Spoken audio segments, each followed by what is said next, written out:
10वीं पास बहू। काजल की शादी सुमित के साथ हो गई। काजल के माँ बाप का एक कार एक्सीडेंट में देहांत हो जाने की वजह से उसकी पढ़ाई 9th क्लास के बाद हो नहीं पाई, क्योंकि काजल को उसके मामा जी ने पाल पोस कर बड़ा किया था, लेकिन उसे पढ़ाया लिखाया नहीं। काजल के अच्छे नेचर और उसकी सुंदरता को देखकर सुमित को वो पसंद आ गई और सुमित ने काजल के साथ शादी कर ली। शादी के बाद हमारी बहू भले ही कम पढ़ी लिखी है, लेकिन लाखों में एक है। सही कहती हो। पड़ोस वाले शर्मा जी अपनी बहू से बड़े परेशान हैं। उनकी कोई बात ही नहीं सुनती। अरे लेकिन हमारी काजल, वो तो हमारा खूब कहा मानती है और घर का काम भी कितने अच्छे से करती है। सही कहती है मम्मी। पहले मुझे भी लगता था आजकल के जमाने में सिर्फ 9th क्लास पास लड़की कुछ अजीब लगता है, लेकिन घर उसने कितने अच्छे से संभाल लिया है। अब बेटा, पढ़ाई तो वो अपनी परिस्थितियों की वजह से नहीं कर पाई, लेकिन बाकी काम तो अच्छा ही करती है। अच्छा मम्मी, शाम को मेरे ऑफिस के दोस्त और उसकी वाइफ घर पर आ रहे हैं काजल से मिलने के लिए। अरे ये तो बहुत अच्छी बात है बेटा, लेकर आओ तुम्हारे दोस्तों को। शाम के वक्त काजल, ये मेरा दोस्त अजय है और ये उसकी पत्नी Sonali. Hello Kajal, how are you? Are you working somewhere? माफ करना जी, मैं आपकी बात समझ नहीं पाई। आई एम सॉरी, मैं बस ये पूछना चाह रही थी कि क्या तुम कहीं पर जॉब करती हो या हाउसवाइफ हो? जॉब? आपका मतलब नौकरी ना, लेकिन वो मैं कैसे कर सकती हूँ? ये तुम्हारी वाइफ क्या कह रही है? क्या तुम अपनी वाइफ को जॉब नहीं करवाना चाहते? अरे नहीं नहीं दोस्त, वो बात नहीं है। एक्चुअली काजल सिर्फ 9th पास है ना, इसलिए। Oh my God! Are you serious? Sumit आजकल के जमाने में और सिर्फ 9th पास? आजकल तो गांव की लड़कियां भी कॉलेज की पढ़ाई पूरी करती है। काजल, क्यों पढ़ाई नहीं की तुमने?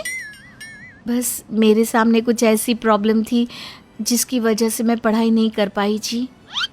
सुमित को अपने दोस्तों के सामने बहुत अजीब लगता है कि सब लोग इतने पढ़े लिखे हैं और उसकी बीवी सिर्फ 9th पास है, लेकिन वो काजल को बहुत पसंद करता था, इसलिए वो काजल से कुछ नहीं कहता। लगता है इनको इनके दोस्त के सामने बहुत अपमान जैसा महसूस हो रहा है। मुझे आगे की पढ़ाई करनी चाहिए, कम से कम 10वीं पास करना तो बहुत ज़रूरी लगता है। अगले दिन, मम्मी जी, मुझे आपसे कुछ ज़रूरी बात करनी थी जी। हाँ हाँ बोलो बेटा, क्या बात है? मम्मी जी, दरअसल मैं ना 10वीं क्लास की पढ़ाई करना चाहती हूँ, 10वीं पास करना चाहती हूँ। लेकिन बेटा, अब घर के इतने सारे काम, जिम्मेदारियों के बीच तुम 10वीं की पढ़ाई कैसे करोगी? पापा जी, मेरा बहुत मन है, प्लीज मना मत करिए ना जी। अरे ठीक है बेटा, जैसे तुम्हारी इच्छा। तुम 10वीं का फॉर्म भर दो। काजल खुश होते हुए वहाँ से चली जाती है। कुछ दिनों के बाद, मम्मी, क्या आपने सच में खुश होकर काजल को आगे की पढ़ाई करने की परमिशन दे दी? मेरा मतलब है, वो पढ़ाई करेगी तो घर का सारा काम, जिम्मेदारी कौन संभालेगा? अरे देखो बेटा, काजल हमारा इतना ख्याल रखती है, अब उसने हमसे परमिशन मांगी थी तो हम कैसे मना कर देते। और वैसे भी एक बार एग्जाम देने दो, उसका मन रह जाएगा। तुम्हें क्या लगता है, अब शादी के बाद 10वीं की परीक्षा पास करना आसान होता है क्या? अरे कुछ हो या ना हो, पर अगर हम मना कर देते तो उसे बुरा लग जाता ना। हाँ वैसे आपकी बात तो ठीक है। मम्मी पापा, हमें काजल का दिल नहीं तोड़ना चाहिए। अगर कुछ होगा तो ठीक है, नहीं तो कोई बात नहीं। वैसे भी एग्जाम पास करना बहुत मुश्किल सी बात है। 1 महीने के बाद, मम्मी जी, मुझे 10वीं का एग्जाम देना था, लेकिन एक प्रॉब्लम है। अरे क्या हुआ बेटा, बताओ मुझे। मम्मी जी, मैं प्रेग्नेंट हूँ और ऐसी हालत में मुझसे पढ़ाई और काम दोनों चीजें नहीं हो पा रही है। अरे कोई बात नहीं बेटा, तुम अंदर कमरे में जाकर आराम करो, हम कुछ सोचते हैं। काजल के जाने के बाद, मैंने कहा था ना, इसे अपने मन की कर लेने दो। हम मना करते तो बेकार में बुरा मान जाती।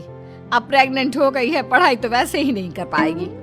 सही कहती हो तुम, लेकिन मुझे लगता है कि बहू का 10वीं पास करने का बहुत मन था। मम्मी, उस दिन जब मेरे दोस्त घर पर आए थे ना, तो मैंने काजल का चेहरा देखा था। वो बहुत उदास हो गई थी, शायद उन लोगों के सामने खुद को काफी नीचा महसूस कर रही थी। अरे लेकिन बेटा, हमने तो परमिशन भी दे दी ना। अब प्रेगनेंसी और घर की जिम्मेदारियों के चलते कैसे सबको संभालेगी?